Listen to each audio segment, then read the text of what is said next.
Good evening, everybody. Welcome to the Storytellers. Now I know what you're saying. George Washington? Really? But George Washington is a huge hero of mine, a personal hero of mine, and really the first hero of the United States. You know, the guy who became the first president, who was the victorious general that led the revolution to victory. And he is a huge pop culture icon as well, and has appeared in many, many comic books right from the beginning of the art form. So I wanted to talk about George, and because there's a special exhibit in New York City that's going to be, I think it's on now, or it's launching next week. But my friend Renee Witterstatter, who I'm going to introduce right now, will tell us more about it. Hi, Renee. Hey, how you doing? Great. I'm doing great. I know George is a hero of yours too, right? He is. I mean, George is really one of my top heroes, if not the number one hero.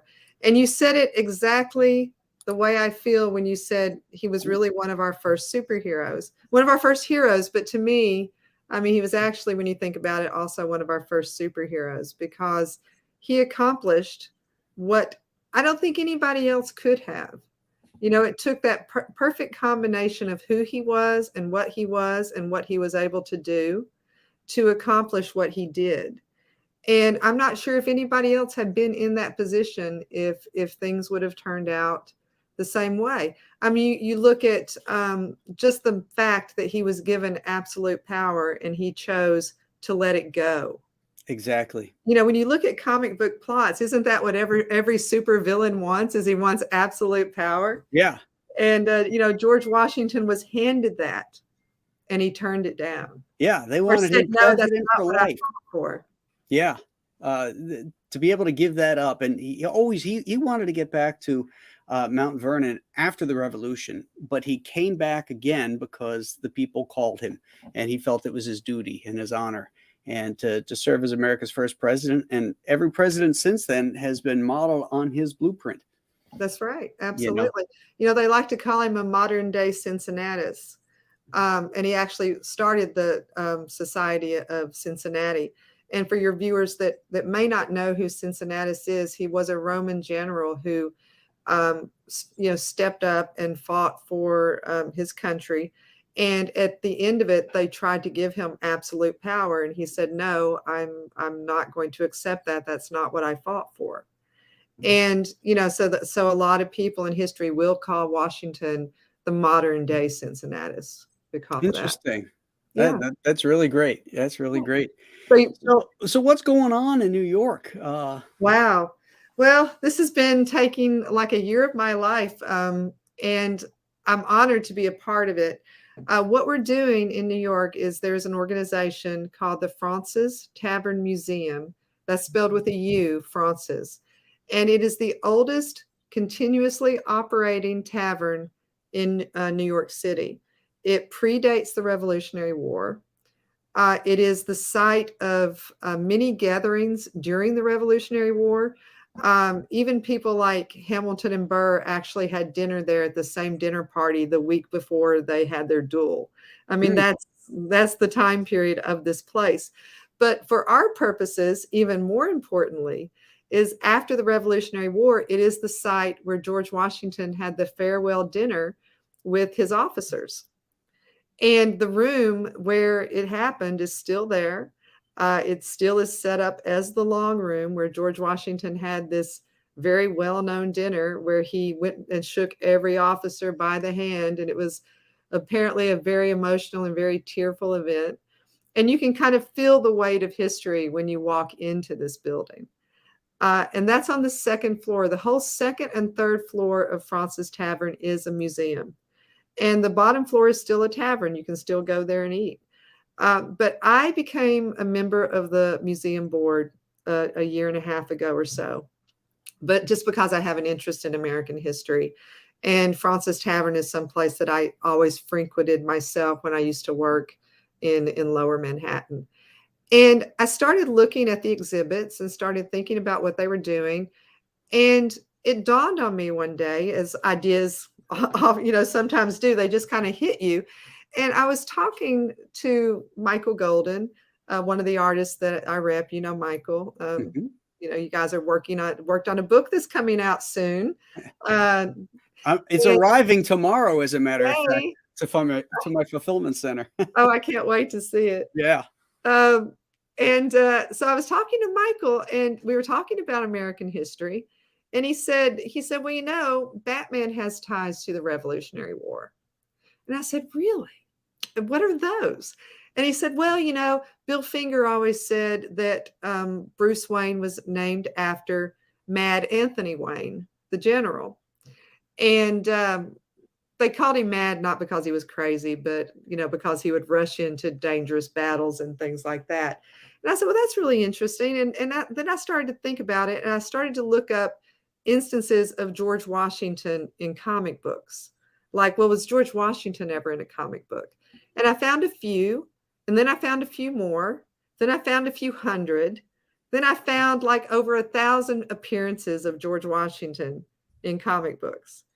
And, dating back from the 1920s. And I don't know if you guys are aware of this, Graham probably is, but 2022 marks the 100th anniversary of the modern monthly comic book. The first monthly comic book was actually published in 1922, and it was called Comics Weekly, and it was published by King Features. And a lot of people think it was The Yellow Kid because that came out in like 1898 or something. The Yellow Kid was the first book that actually said comic book on the book. It was actually on the back cover. But the first actual monthly comic book came out in 1922. And so I started thinking about all this, and I was ready to write a new book. And I always try to write books that I care about.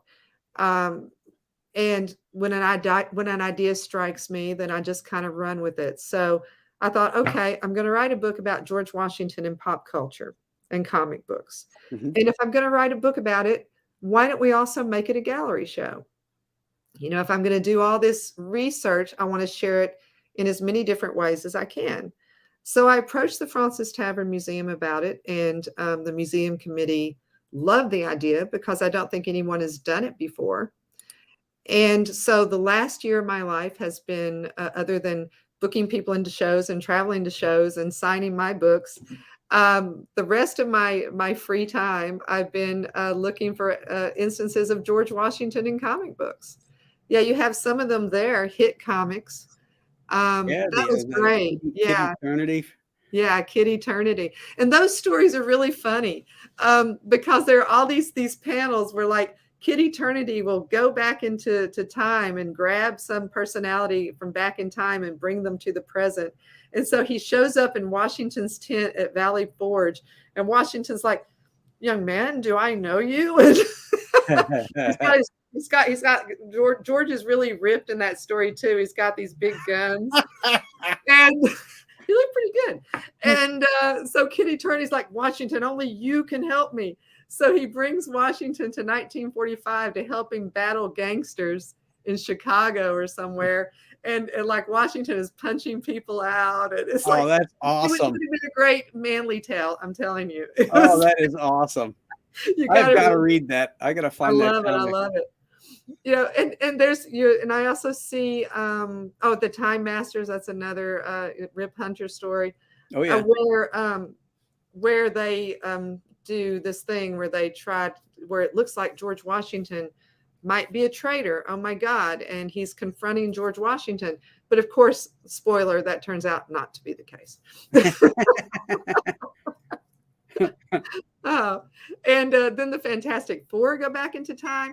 So basically what we're doing in the gallery show is we're starting with the very early appearances of George Washington in comic books. And the very early ones were mostly historical representations of factual events, things that actually happened, crossing the Delaware, Valley Forge, just things like that, and presenting the history.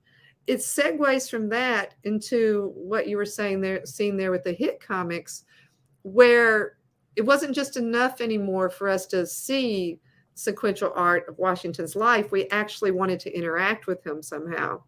So the time stories started to start coming about, where we would go back in time and Washington would come to our time, or most often we would go back to his time. So that was happening in the 30s and 40s. And then you have a whole new era of time travel with when superheroes started to come about. There were all kinds of appearances with Superman and Superboy and Supergirl going back to 1776. I think even Jimmy Olsen went back to 1776. Most often people use time machines or some sort of traveling device like Kid Eternity did. But apparently, like Superman and Supergirl can just go back in time because they want to. And super speed back through time. And those are really fun too. You know, Supergirl goes back and saves Betsy Ross's flag. And there's just all kinds of just really fun things they do. And what I find interesting is the way that Washington is portrayed in these, and how he is used as a metaphor for what is good, what is honorable. Right. You know, like what we were talking about before, when you think about what Washington was handed, which was essentially absolute power, which every supervillain wants to have, you can see how a man of this type would fit into these kind of stories. And, even when we get into the 60s, we had a preponderance of Archie comic books, where Archie and Jughead and the gang would somehow go back into time and be there in Washington's time. And they didn't have superpowers, so a lot of times they would somehow help history just by default, like they would do something by accident, or they'd somehow help Washington in some way and change the course of history. They most often went back in time by something silly happening, like Archie hitting his head, or right. Don't try that at home, kids. If you hit your head, you're not going to go back in time, most likely. In your mind, maybe. Yeah, in your mind, maybe. And then, of course, we go to the whole bicentennial era, which started really 10 years before the actual bicentennial. And, you have the Jack Kirby work that Marvel was putting out, the Marvel calendar that came out during the bicentennial. Captain America's bicentennial battles. Yes, the bicentennial battles. Yeah, that's such a fun book, and something that I think that Kirby was very passionate about, being a war veteran and being the patriotic person that he was. You could tell that it was really a labor of love for him. Yeah, and also a historical lover, a lover of history. Absolutely. That comes out very clearly in that book. Oh yeah, and we have some of the Kirby books on display, and but we also have a lot of other people represented too. Neil Adams, Stan Lee, Steve Ditko. All of these people that did work on stories that involve George Washington. I think one of my favorite ones is even a Star Trek comic book where they interact with George Washington, and it's a little bit different than all the other ones. So is that one of the gold key ones? It is one of the gold key ones. Okay. Yes. All right. Star Trek #9. Oh, okay. Yeah. Kurt and the gang, Captain Kirk and the crew end up on this planet where the first person they encounter is Washington. And then they see that there are other historical figures all living in this same place and interacting with each other. So the question is, like, why are these historical figures here? How did they get here? Who are they really? Because they think that they're these people, but are they? And it was written by Len Wein, and it's really an interesting story. I don't want to give it away in case it sounds really cool. Yeah. And I know the art is really good. There was an Italian artist doing those early Star Treks. He didn't have the reference that he needed, so he made shit up. But but later on, as the show got on and he had more and more reference, it got more on model. But just his drawings were amazing. Yeah, and in the script of the show, I actually say what you said in the beginning, that this is really, let us introduce you to George Washington, our first superhero. The flesh and blood, George Washington frequented this building many times in his life, and now we're welcoming the comic book version home. Yeah. And how cool is that you're a comic fan and you go to this thing at the Fraunces Tavern and you're stepping on floorboards and stuff that George Washington actually stepped on. Yeah. That's amazing. Yeah. I know. He walked through this door. He was in this room. And every time I go into that museum, I'm a little bit awed that this place is still here and that I get to be involved in it, and I get to try to do things that benefit the museum and preserve a bit of our history, which I think is very important. And that's one reason I wanted to do this project, because it combined two of my loves. It combined, my love of history and also my love of comic books. So it's kind of like this perfect little idea for a project that came to me, and I just had to run with it. It was just too interesting. And the way I judge a book is that I want to write is if it's something I want to read. I know I'm going to put myself into it, and then I think, and I hope, if I write something that is interesting to me, that other people are going to enjoy it too. And I'm really excited about this gallery show, and I'm really excited about the book. The book's not going to come out till next year, so this gallery show is like a preview of the book. The opening is October 5th in Manhattan.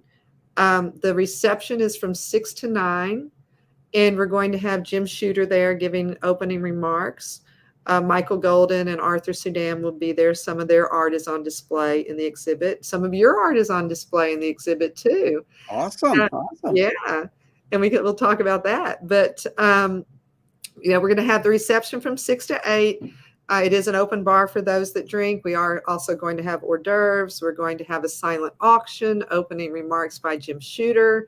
You also get a free signed print of signed print by Michael Golden. There is an admission fee. It is $25. It benefits the museum. 100% goes to benefit the museum. The deadline to sign up is actually this Saturday. So October 1st, because the opening is October 5th. But that doesn't mean if you walked in and you didn't have a ticket that we wouldn't sell you one. But if you sign up in advance, it does help us figure out how much wine and food to have. So, very important. You don't want to run out of wine and food. No. George Washington would be appalled if that happened. He would be. Does this coincide at the same time as New York Comic Con? It does. It's the day before New York Comic Con. Okay, that's great to know, because people attending the con, this would be a great thing to do. It's in the evening, you said?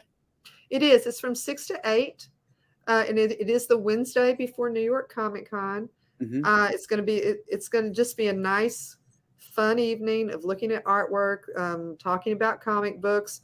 We're also going to have a virtual experience here where you can put on one of those DVR headsets and actually walk into our virtual gallery, which has additional material. So you can experience that while you're there. Wow. We're trying to make it multifaceted. We're also going to have a sketch artist there, and you can have, yourself drawn in a tri-corner hat if you want to. It's just going to be fun. And then we're going to have a VIP dinner afterwards as well. And that's from 8 to 10. And that's also on the website if you want to come to that. It is a 3-course dinner. You get a signed print by Arthur Sudan, a goodie bag, and we're going to raffle off a Michael Golden original. Wow, a Golden original. Original sketch for the event. So, yeah. Now, in the gallery itself, for all you art fans, I do have probably 100 very rare comic books on display, but that have taken me about a year to compile. Every major, appearance of George Washington that I could find. Some of the others are on the virtual site. I didn't have wall space for everything, but you can actually see some of these old books and get very close to them, books dating from the 1920s. And we also have original art. We have Michael Golden, Arthur Sudam, George Perez. I have a George Evans piece from Classic Illustrated, which is very cool. I have some of the sequential art paintings that came out in some of the British magazines, because we talk a little bit in the gallery show also about how Washington was also admired by the people in England even during the Revolutionary War, which is kind of odd.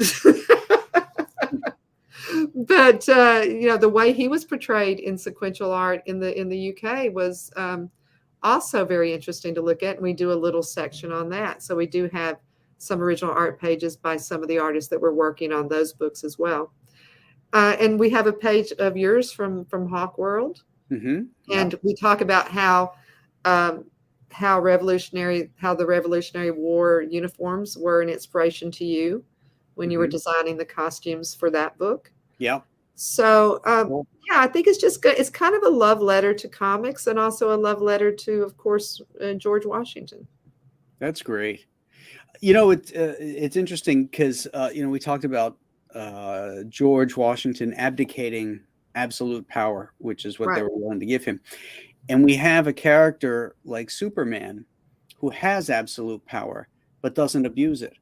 And he goes back in time and he meets George Washington. And it's almost like, the George Washington, the original George Washington, and the George Washington of today, Superman. It's almost like a allegory, I guess. Yes. When they meet, I think that's really kind of cool. I never thought about it until our discussion started tonight. Yeah, absolutely. And, I agree with that. It really is interesting how people called upon the image of Washington, the personality of Washington, his attributes to be a very important part of the storytelling in all of these books. I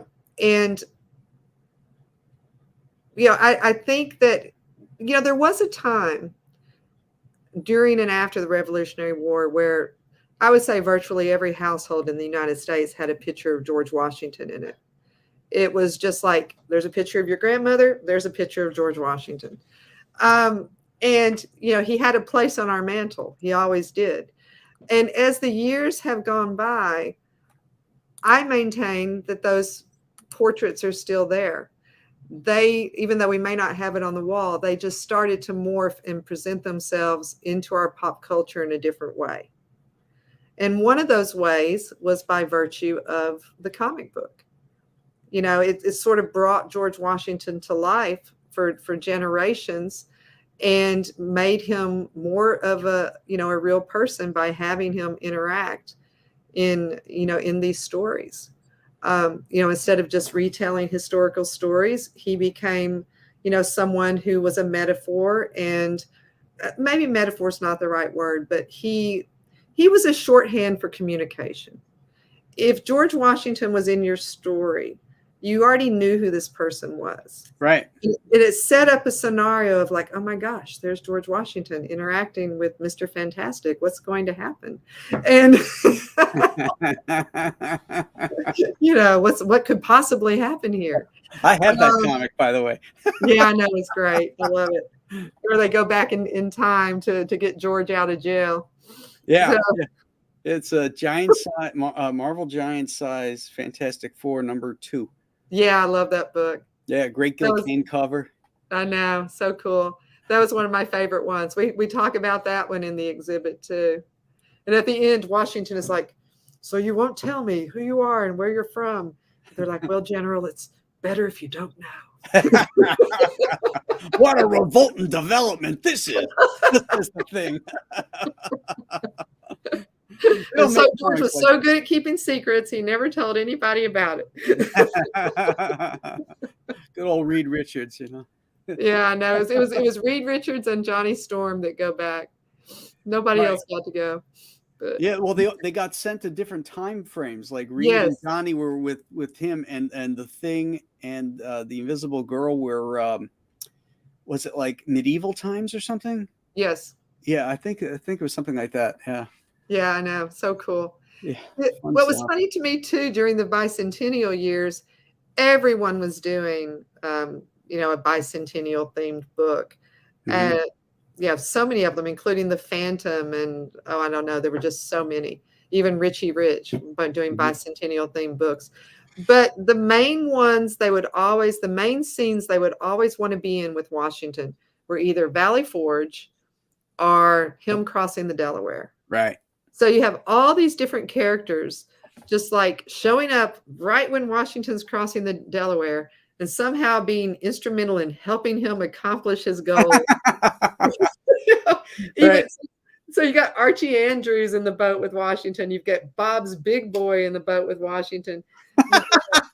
Oh, it's crazy. And then Crypto even somehow goes back in time to that exact moment. And there's a big iceberg, and Washington's about to hit it, crossing the Delaware, and Crypto with his beams of Heat lasers vision. or whatever is able to blow up the iceberg. That's a smart dog. He's so smart. Now, did Washington reach into his coat and give him a little treat? Oh, I don't know. I don't think That would so. have been the best. Oh, good boy. Good boy. Good boy. He did like dogs. Nice laser eyes. Good boy. He was a big dog man. All right. I love him already. Hey, don't you ever wonder, like, we have paintings and numerous paintings, so you get an idea from the artist's various versions of Washington, well, that we know what he looks like. Sure. But wouldn't you, like, give your left arm to hear him? Oh my gosh. I Like, so what would love he it. sound like? Would he have a deep and commanding voice, or would he be one of these guys that has kind of a high pitched voice? There's plenty of big guys with high pitched voices. I think that would be really Oh interesting to no. hear. Oh no. I have to think that he had a very calm voice. I think it was probably a little bit deep. Um, Certainly not high pitched. That's my And guess too.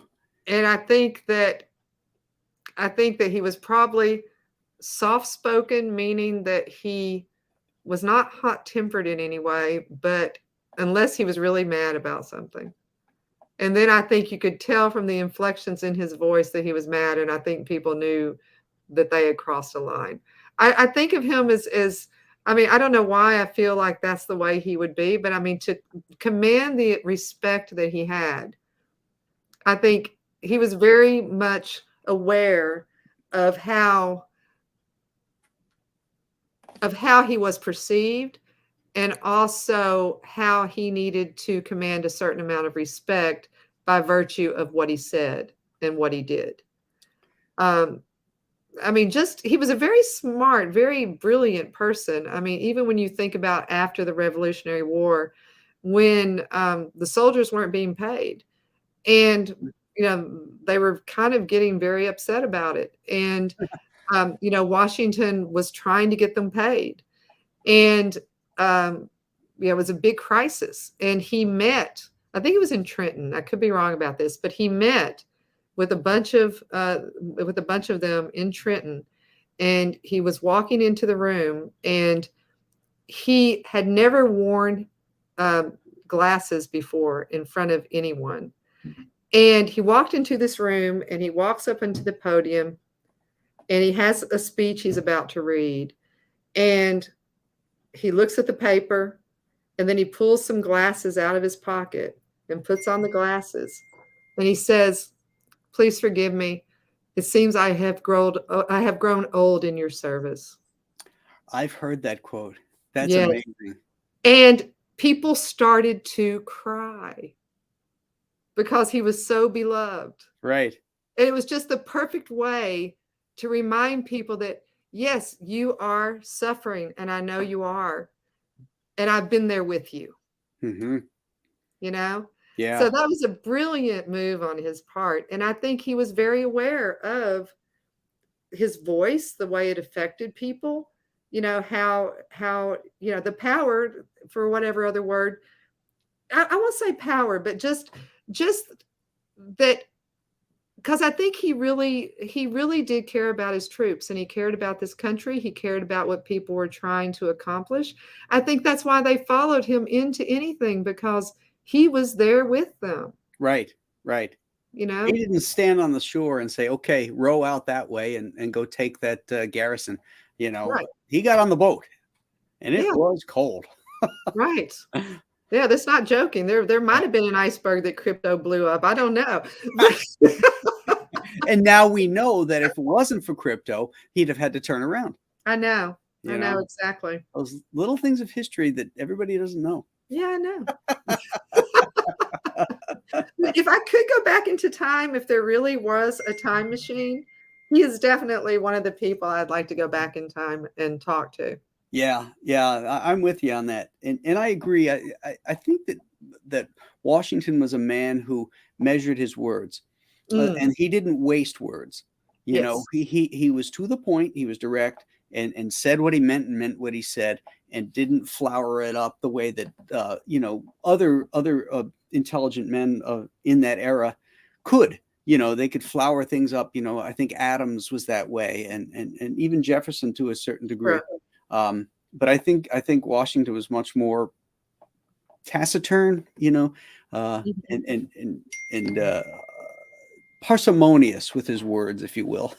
Yes, I think so. Yeah, and that does command respect, because if somebody chatters on for a long time, like I'm doing now, people tend to tune out. I think he struck a very strong figure, and I think that people would have followed him anywhere. And that's what I was saying before. You look at that perfect mix of what happened during that time, and I'm not sure that there's anybody else that could have done what he did. Mm-hmm. So, if that's not superpowers, I don't know what is, because I think he had his own brand of superpowers. Yeah. Well, the father of our country for a good reason. Yeah. Yeah. Well, I hope anyone listening to this, if you're in the New York area, October 5th, I hope you will go to the website, Fraunces Tavern Museum.org. And I hope you will sign up and come and see us. It is going to be a fun evening, and we would love to have you there. If any of you are traveling to New York anytime during the next 2 years, the exhibit will be up. Oh, okay. Yeah, it's going to be up for a while. If you need your artwork back, I can give it back to you. But no. It is going to be up for a while. You can stay there. They've decided to keep it up leading up to the 250th anniversary of the U.S. And it won't come down until we start prepping the exhibit for that.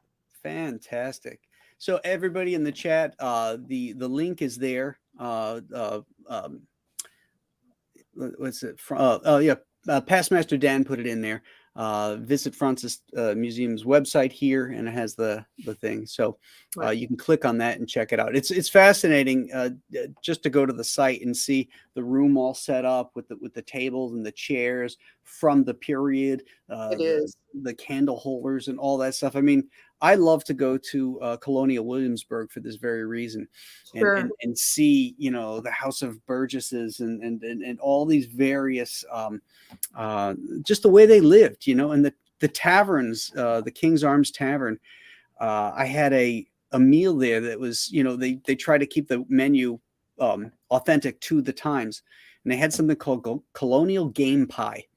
And it's sort of like chicken pot pie in that it has a crust over it and a brown gravy with vegetables, but the meats in it are all game meats. Oh, that sounds great. There's venison, rabbit, and duck. Ooh. With the 3 meats in this thing, and it was to die for. And then I've been to that tavern. I love it. Yeah, and they come with those big flagons of ale, and they stick that on there, and then you're drinking out of those pewter cups with the ale. You feel like, oh, I'm going to go sign the Declaration of Independence today. Yeah, time to sign them. No, I love it. Great stuff. Oh, and the title of the exhibit, I forgot to tell you. It's also the title of my book. It's called Cloaked Crusader: George Washington in Comics and Pop Culture. Okay, and that has an awesome illustration by Michael. Yeah. Yeah. But we also are selling buttons and T-shirts. and drawstring bags and eventually hats with that logo on it. So Very cool. if you like the artwork, you can take it home with you. Vaughn Coleman's going to be there. Awesome. Yay. Good job. Good, Vaughn. I'm so glad you're coming. Good to see you again. Yeah. He's a good young man. I love him. So outside of this, you got something else on your docket, don't you? Yes. As I mentioned before, I do work with Michael Golden quite a bit. We've been business partners for some time. And one of the projects that we co-created is a series called Spartan X. It is based on Hong Kong movies, something else that I love, but we took it and created a whole new adventure. We actually had some wonderful martial artists as consultants on the series, including Jackie Chan, who I wrote a book about Jackie's movies a few years ago, which I'm also in the process of updating now. But our comic book series is called Spartan X, and 4 issues of the comic book came out. And we have not finished the story. And it's been many years since those 4 issues came out. And now we are working on finishing the story and presenting it all in a graphic novel with bonus material. And even as we speak, Michael is working on that final chapter of the story. So it'll be all new Michael Golden art and bonus material and sketches and all kinds of stuff you haven't seen before. And who published the original stories?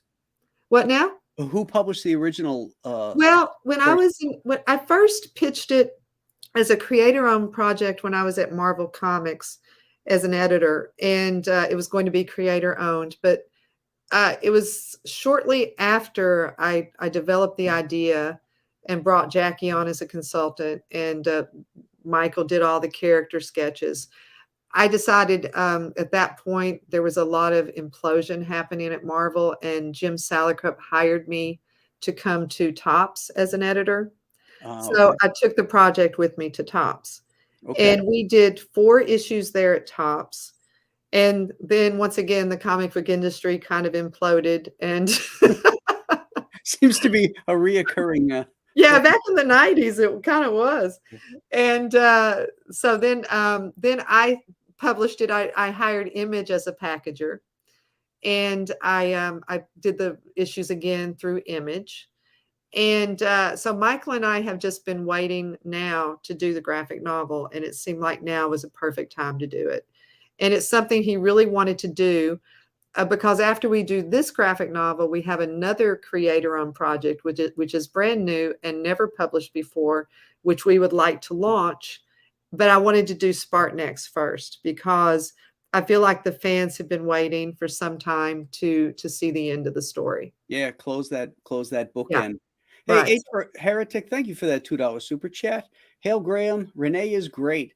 Florida CG, stay strong. Yeah, all our brothers and sisters in Florida, God bless you. Stay strong, stay safe. Yes. Get those sandbags out. And, absolutely. If you haven't already, left, which I hope you have. But yeah, it's they're going through a tough time down there. Yeah, I'm really thinking about you guys. Be safe. Yeah. So I'm sorry, go ahead.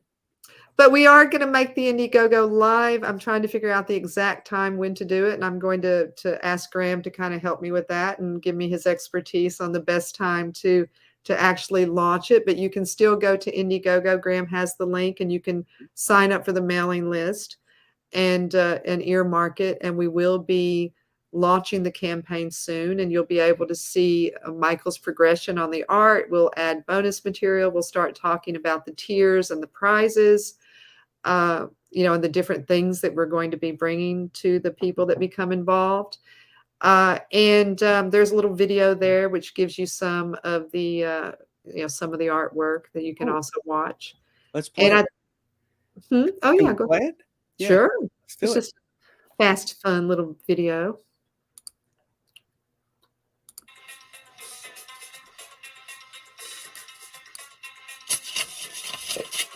Can you guys hear that?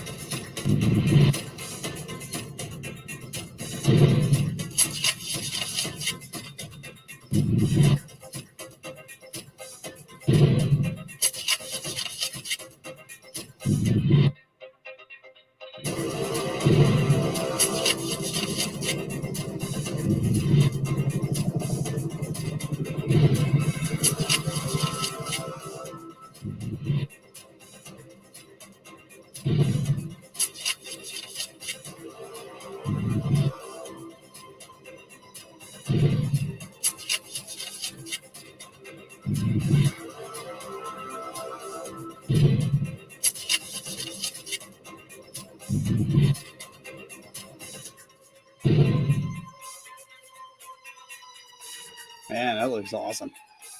Well, I think Michael is such a brilliant storyteller, and he's able to make it feel cinematic, which is you feel like you're watching a movie when you look at his pages, and you get lost in the story.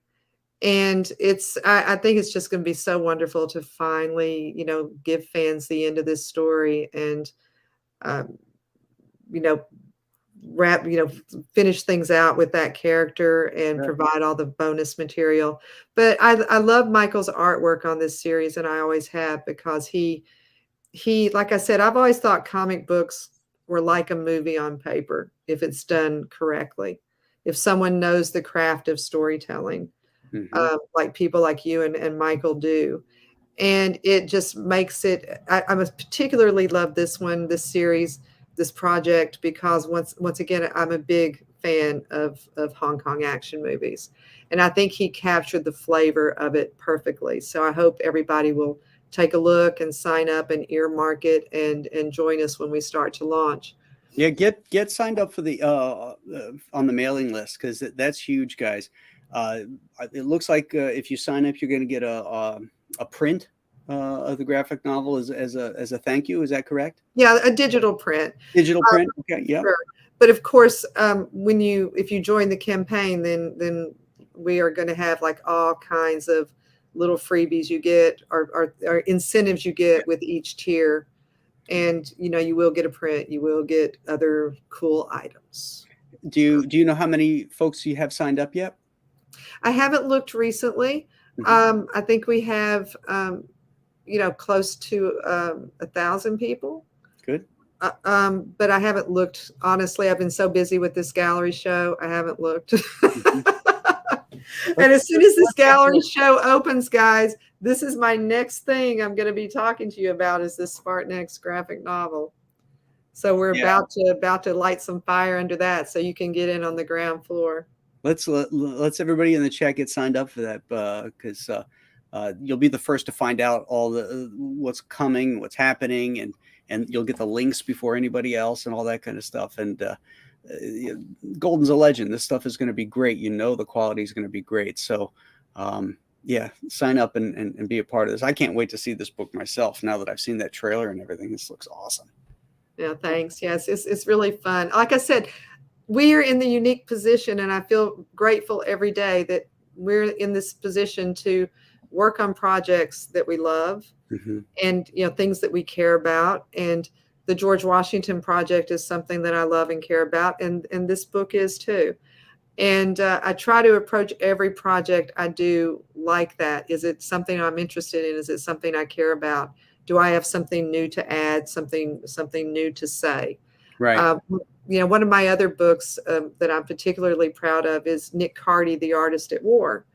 And that book came about because I was at Nick's house in Florida. Nick has since passed away. If you don't know Nick's work, you should really look it up. He was the groundbreaking cover artist and storyteller at DC for many years.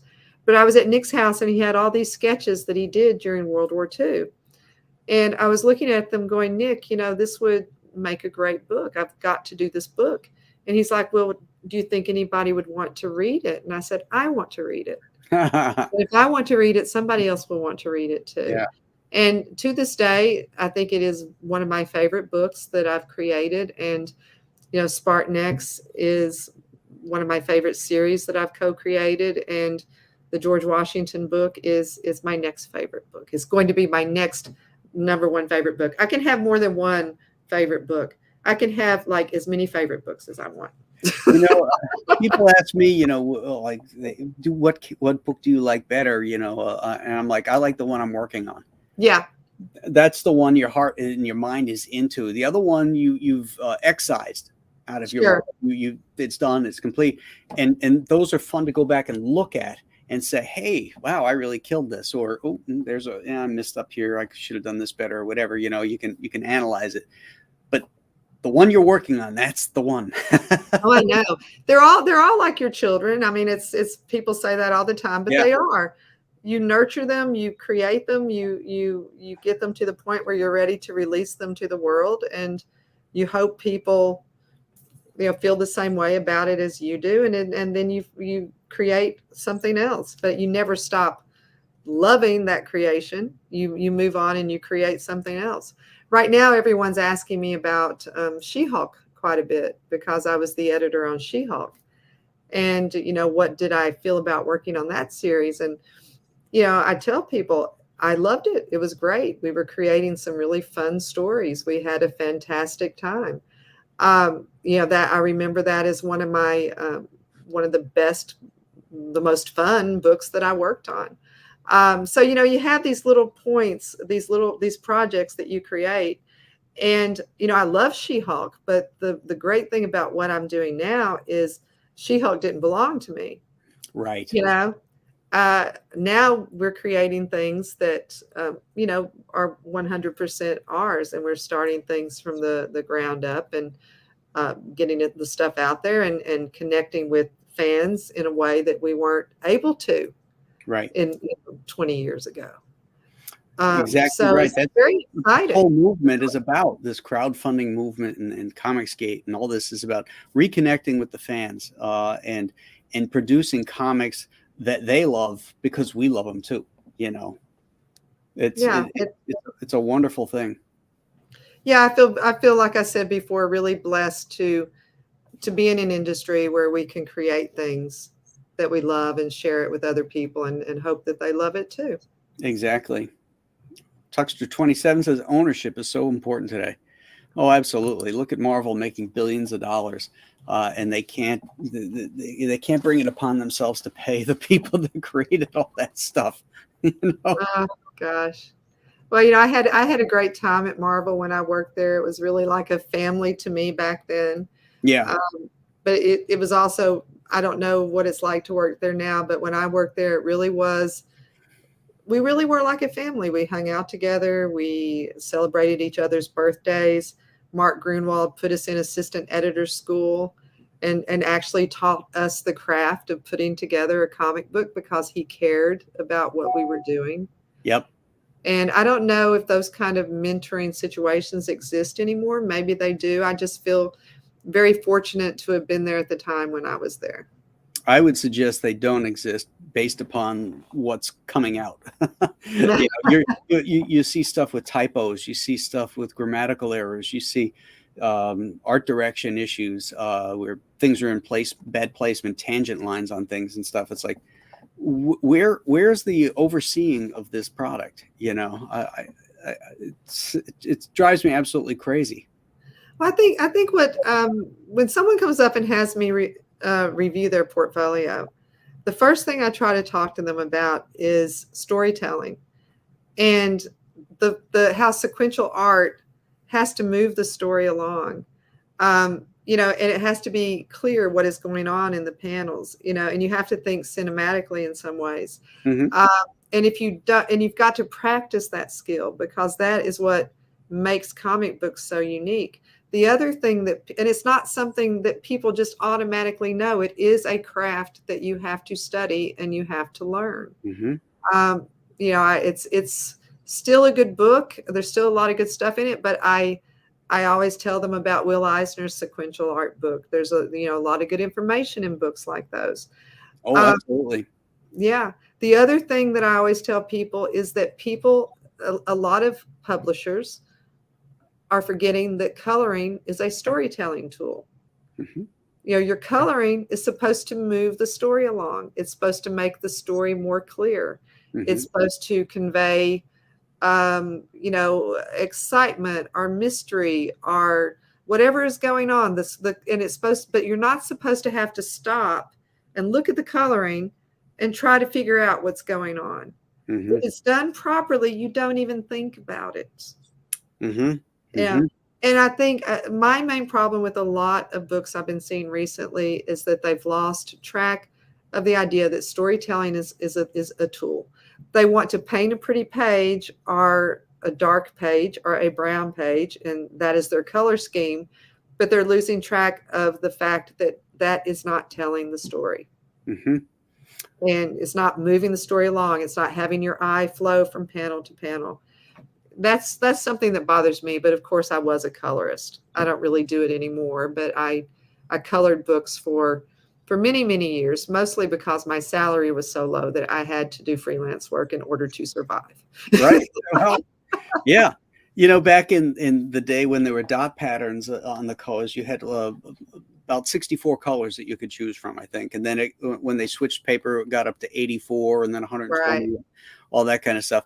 But what the great colorists used to do, Marie Severin, for example, is that they would separate planes and they would separate form with the color. Yes. Cool colors pushing things back, hot colors, warm colors bringing things forward. Sure. So that you had 3 planes of depth, you know, background, foreground, middle ground, that was set apart by the color and then by the line work too, you know, heavier lines foreground, thinner lines background, that kind of thing.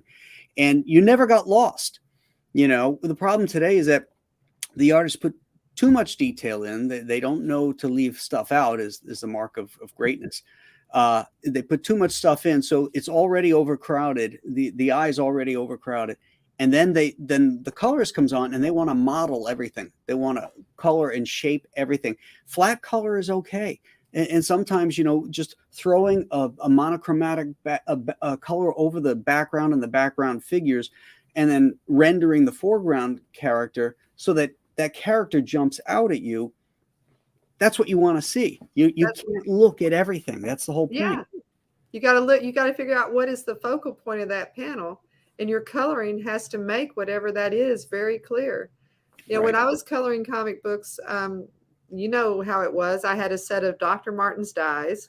I had a little mixing tray. I had my little chart with all my colors on it, with all my little codes. Yep. I had to hand mix those colors and hand paint all the pages and then code each color. Yeah. So that the separator would know what it was that they needed to do.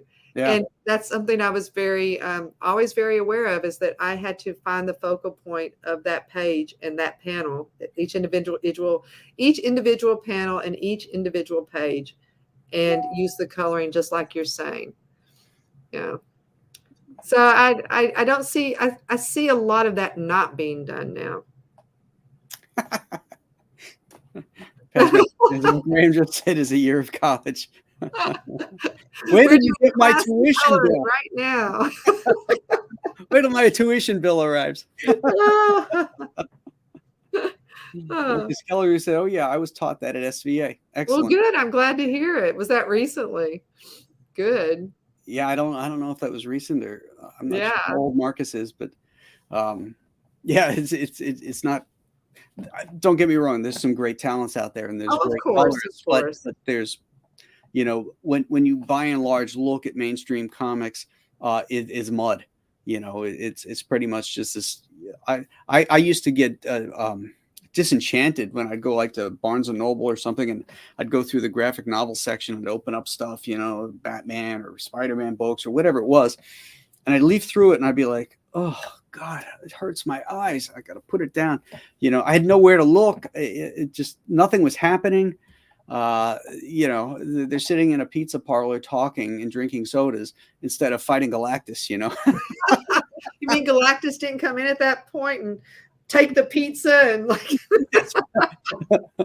I hunger. The Silver Surfer comes in, his herald. I must get pizza for Galactus. That's because Jack Kirby was not drawing that comic book. Yeah, exactly.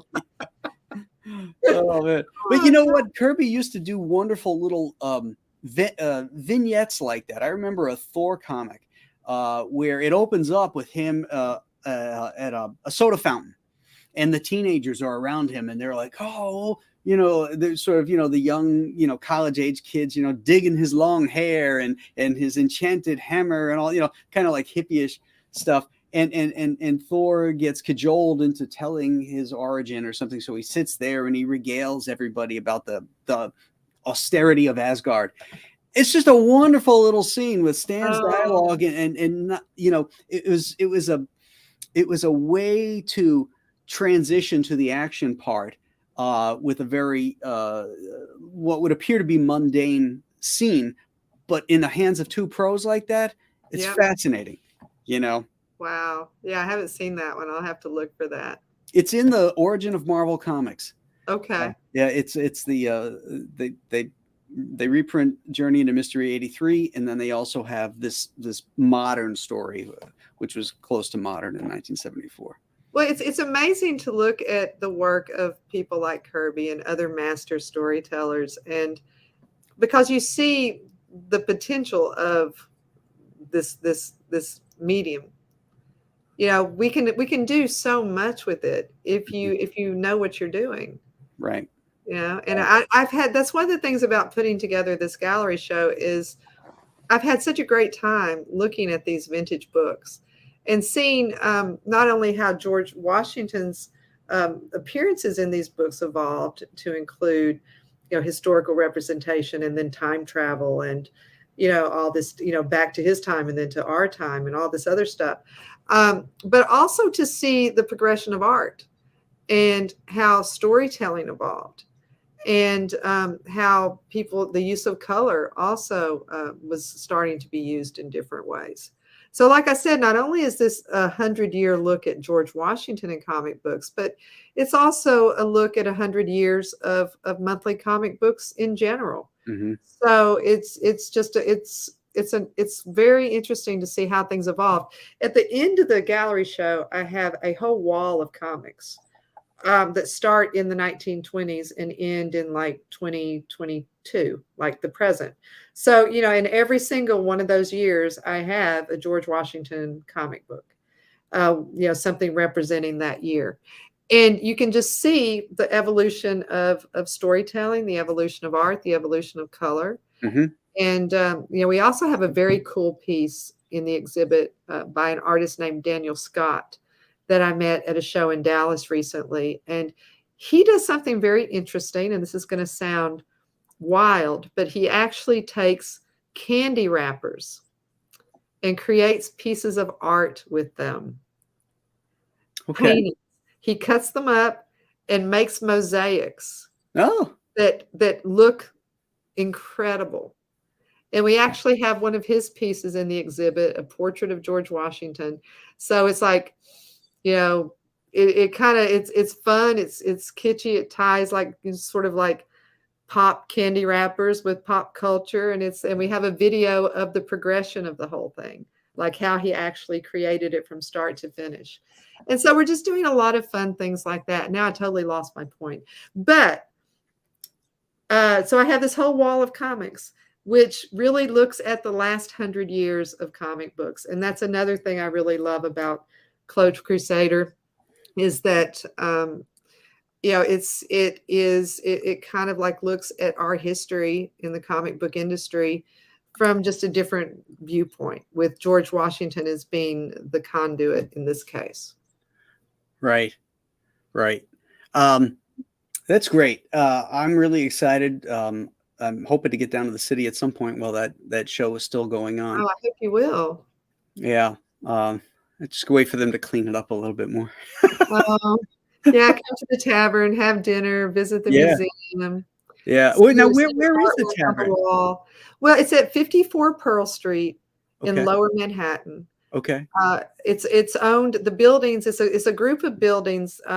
Fraunces Tavern is one of them, and they're owned by the Sons of the American Revolution in the state of New York. They're the ones that actually own the building. They acquired it in like 1905 with the intention of preserving it and making sure it wasn't torn down. Because of course, you know, it's land in Manhattan and everyone wants to tear down the old buildings and build a skyscraper. So someone had to step in and protect this historic landmark. And so they've been doing that since about 1905. And another thing you guys may not realize is, and this is an interesting thing we talk about in the exhibit too. We talk about other types of pop culture, like how George Washington, like what is pop culture? And when did George Washington start to appear in our pop culture?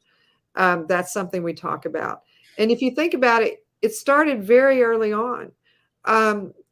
You know, when people would put George Washington on their tavern sign, that was a clear shorthand to whoever was coming by that, hey, we love George Washington, come eat at our tavern. Right. You know, it's like it became a symbol for whatever those people were trying to convey. And it progressed from there. I mean, you look at all the great line decker Saturday Evening Post covers of Washington. You look at the Norman Rockwell Boy Scout illustrations of Washington. He was very, very much always in pop culture. And it sort of came to a very dramatic point with the 1938 New York World's Fair. Because I don't know if you know this, but out in Corona Park, they created a whole colonial village. The whole World's Fair was colonial themed. There was a 61-foot statue of Washington in Queens. It was made of plaster, unfortunately. It was absolutely gorgeous. And that whole fair's focal point was to celebrate the 150th inauguration of George Washington as president, which, by the way, happened just a few blocks down from Fraunces Tavern. You can still go to Federal Hall in downtown Manhattan, where Washington stood on the balcony and took the oath of office, and you can see the actual Bible there that he did it with. Wow. So, and that happened steps from Fraunces Tavern. So you can make a day trip and go to Federal Hall, go to Fraunces Tavern, see our gallery show, have a meal at the tavern. But we do have a section in the gallery show talking about the 1939 World's Fair also, with some rare images and rare artifacts from the fair. I don't think a lot of people realize the Revolutionary War history that happened in New York. I know, right? In Manhattan, people think, Virginia and Boston and all of that stuff. But New York City or the Isle of Manhattan and the Hudson River were huge. Whoever controlled that, controlled a lot. The fact that they chained the Hudson at one point. They brought these giant chain links and they chained the Hudson to keep the British from coming up it. Right. It was the Battle of Long Island. There was we won and lost. We're constantly going back and forth in that area during the Revolutionary War, and so there's a lot of great history there. Oh, absolutely. Manhattan was a very strategic point. Washington knew that he was really trying to regain Manhattan. Mm-hmm. Yeah. Everybody remembers Trenton and Morristown and all these other places in New Jersey, but Manhattan was just as important. That whole corridor up that tri-state corridor. Up through New England too. Well, I do think that's why Washington specifically chose Fraunces Tavern for this last dinner with his officers when he thought he was going to retire, because it was so important to him to have New York City back. Yeah. Do they have the menu that they had? That? Really? And even more importantly, they have their bar tab and what the final bill was and like what everyone drank. Oh, really? They drank quite a bit that night, apparently. Wow. But yes, they have the menu. They have what they drank because Washington paid for everything. So at the end of the dinner, they presented him with this bill for everything. Do they serve any of those dishes in the tavern today? I believe they do. Yes. Oh, yeah. That's cool. I love that stuff. Like I said about Colonial Williamsburg, I love going and eating those foods that our ancestors ate. I know. I love it. Yeah, it's always so good, so fresh. Game meats and stuff like that. Yeah. Yeah. And now I definitely got to go. Oh, you've got to, yeah. No, I love Colonial Williamsburg too, and I love the Yorktown Museum. Oh yes, Yorktown was great too. Yeah, they have part of Washington's field tent in there. Oh, neat. Yeah, neat. Lots of cool stuff. Yeah. And of course, I love Mount Vernon. I'm a member there too. Oh my gosh, you would love it. Yeah. I'm a member there too. They do all kinds of great events. I mean, just walking through Washington's house. And it's amazing. When you walk into the front hall there, they actually have the key to the Bastille on the wall. It is the actual key to the Bastille that Lafayette gave him. Oh, wow. Because after the French Revolution, Lafayette came back I think he sent this to Washington because he didn't actually come back for a tour of the U.S. until 1826. But he sent this key to Washington with a note that said, without you doing what you did, I could have never done what I did. Oh, neat. And you were the key to our independence. Wow. And so he gave Washington the key to the Bastille, and it's still there. Nice. Yeah. That's very cool. Yeah, I know. You would love Mount Vernon. You got to go. I do. You mentioned a bunch of the comics that were there, and you offhandedly mentioned Steve Ditko. I'm dying to know what Steve Ditko did. What comic that he did that had George Washington in it? Well, it was a book that was written by Stan Lee, and it was Strange Adventures. I would just be guessing at the issue number right now, but I think it's 79. It was in the 70s and 80s. But it was a story about a time travel story, obviously. But this one was kind of an interesting one because someone had built a time machine. It was kind of a cautionary tale. It's like, okay, if you build a time machine, cool, but you've got to know that time goes both ways. And if you're using it to go somewhere else, something else could be using it to come here. Well, that's cool. And so something else does come here. Not Washington, but Washington is not really so much a character in this, but he is part of the story. So it's kind of hard to explain, but it's one of those science fiction stories that Stan wrote. Oh, okay. Because Strange Adventures, that was DC Comics. Strange Adventures. I might be getting the title wrong. Oh, it was not a DC Suspense, book. Tales of Maybe it was Tales of Suspense. Yeah, it was one of those. Okay. Yeah, I can let you know the exact title later, and I'm sorry I don't know it off the top of my head. Yeah. But it was like Tales of Suspense, not Strange Adventures. You're right, because I do have a Strange Adventures comic book in there, which is really funny too. It's like George Washington in modern times, but he's sitting in a classroom with a bunch of students in the 1950s. The cover is really kooky fun, because it's George Washington and Abraham Lincoln in the classroom with like headphones on, something that looks like modern day headphones. Huh. Yeah, but the comic book is actually from the 1950s. That's funny. Yeah. Great stuff. Gosh, what is it? Tales of Suspense. That was Marvel, wasn't it? Yep. Okay, it had to that be was Amazing Fantasy, Tales of Suspense, Tales to Astonish. Yeah.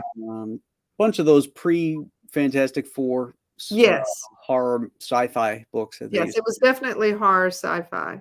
Okay. Oh, that's great. I love Ditko from that era too. Oh, I know. His stuff was so great and so eclectic, I met Steve Ditko once, and I didn't even realize I was meeting him. Oh, wow. I was at my office at Marvel, and my dad had just died recently. And I think I'd just come back from the funeral, and I was sitting in my office. And my office was like right by the door, and I was sharing the office with another person. And I was right by the door, so I could look out the door this way, sitting at my desk. And this gentleman walks by, and he's wearing a coat, and he's wearing a hat. And he just kind of pauses at my door. And maybe he thought I looked sad or something. I don't know. But he just stopped and started talking to me. Didn't know who he was. And he was just like so kind and so pleasant. Nice. And just had a nice conversation with him. And he talked to me for like 30 minutes. And then when he was ready to go, he said, well, I have to go. But, it was really nice talking to you. And he said some, he just said, I hope everything goes well for you. And he said, by the way, my name is Steve. And I said, oh, well, Steve, it's really nice to meet you. My name is Renee. And he left. And when he left, Larry Hama comes running up to me. He goes, oh my God, oh my God, oh my God. Do you know who you were just talking to? And I said, well, yeah, his name is Steve. And he said, and Larry's like going, no, that was Steve Ditko. He never stops and talks to anyone like that. That's a great story. He was so kind. I never saw him again. Oh, but he was such a gentleman and was dressed with the fedora and the coat, like almost looked like from the 1950s. Yeah. It was just he was very. I will never forget him. Oh, that's amazing. Yeah. What a great story. Did you ever meet Jack? No, I never got to meet Jack. I wish I had. I got to meet Jack. Oh, The year before he died, he was in San Diego Comic-Con. And let's say around, those around 1993, 94, something like that. And I was at the DC booth, and Chuck and I were signing. It was in the throes of nightfall, and we had just this huge line. And then somebody in the line said, "Hey, Jack Kirby just sat down at this table." And I dropped my pen and I said, "I'll be back." And I got up and I went down the hallway, and Jack was sitting against the wall, and I was coming up this way, and I could see him sitting there. It was like he was like, "Oh," he's just sitting there by himself. And I came right on up to him. I'm out of breath because I ran the whole way, because I was afraid there's a huge line coming from the side that I'd miss out. Stuck my hand out and I said, "Mr. Kirby, I'm a huge," I didn't say I was an artist or worked in the business or anything. I just thanked him for his, how do you impress Jack Kirby? So it was like, "Yeah, I'm just a fan. I just want to thank you so much, for everything you did and everything." He was tired, and I don't think he was feeling too well, but it was really cool. I got to meet him at least. Oh, that's great. Yeah. I would have loved to have met him. Then I got to meet Stan in Rhode Island with you. Yes. I love Stan. Stan was just like every decade for like 4 decades or something, maybe not that many, but I would always have my picture taken with Stan at least once every 7 years. Mm-hmm. And for so long, it seemed like Stan never changed. He was just Stan, but I would have like a mullet, or I would have like some horrible 90s clothes on, or I would like, every photo of me, I'm like totally different in every one, and sometimes looking really stupid. But Stan was always Stan. There was that period in the 70s where he had the beard. He had the full beard. He had the kind of shaggier hair, and he had a cigar, and he was wearing one of those silk shirts with the button was down to here, Oh, There's a picture of him in that Spider-Man Treasury edition, remember the big $1.50 magazines. On the inside front cover, there's a picture of Stan there, and he's sitting there like with his on just looking like this with his cigar. It's like, man, that guy he's so studly. It's so great. I didn't know him during the silk shirt, cigar, long hair days, but I think I first met Stan in the late 80s. Oh, okay. He was buttoning his shirt by then. And we all thank him for that. Oh, yeah. Well, I want to thank you, Renee. We've been on about an hour and 15 minutes now. Is there anything else you want the fans in the chat to know? People are going to rewatch this later on who can't watch it live. Anything else you want to say about your project or anything else coming up? It's been so nice being here and talking to the fans of the show. I really appreciate it. And, I hope that, anyone that's in New York, October 5th, we have a few more days for you to go on and register. They'd like to try to know who is coming by October 1st. I think that's the deadline, So try to go to the website, Fraunces Tavern Museum.org. That is Fraunces with a U, Fraunces. And come and hang out with us. It's it's just going to be a casual night of talking about comics and George Washington. And I can find out the name of that book that I can't remember at the moment with Steve Ditko art. But it all goes to benefit the museum. Right. This is something specifically to benefit this historic building that has been around before the inception of our country, and was a very instrumental place during that time, very important place during that time. And a place that we shouldn't forget. We need to try to remember, our history and where we came from, and, the good things that are, in our past. And this is one of the ways we can do that, by celebrating, people like Washington, and at the same time, celebrating another thing that we love, which is, our comic book industry. That's right. Another original American art form. Yes. Oh, that's the other thing I say in my press release is two American originals. There you George go. Washington and the American comic book. Very Oh, nice. you took the words out of my mouth. And of course, I hope you guys will sign up for the Spartan X Yes. graphic novel as well. And once I open this gallery show, that is my next labor of love. Guys, all the links are in the chat. They're also in the description on the YouTube page. Thanks, everybody. I just want to do a little quick promotion stuff because I got a lot of stuff going on right now. Saturday, we begin the annual 31 Days of Monsters. So Saturday morning at 9 o'clock, we're going to kick off that for the season, celebrating horror, Halloween, and ghosts and monsters and all that kind of fun stuff. So Saturday and Sundays, it'll be 9 a.m. Weekdays, 8 a.m.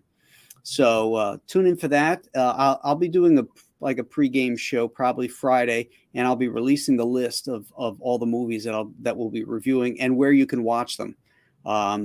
I think almost every one of them you can catch the streaming somewhere. There might be one or two you have to rent. So if you wanted to do some homework and see these things ahead of time, fantastic. And then the other big news, of course, is the launch of the Ghosts of Matacumba Key, which will be launching at 11 a.m. on my channel here. It will work out the bugs, and then the big we'll call that the pregame, and then the big show will be on Ethan's channel at 12 noon. So come in, support CG, support crowdfunding and independent comics, and this is really going to be a great event. So please come in and back it. You still have time to sign up, by the way, for the Ghosts of Matacumba Key, and then you have the opportunity to get the 2 unique trading cards as well. So if you haven't done that, please do so. Subscribe to the channel, hit that like button, and we will see you probably Friday before we launch everything on Saturday. So everybody have a great night, and we'll catch you soon. Bye-bye.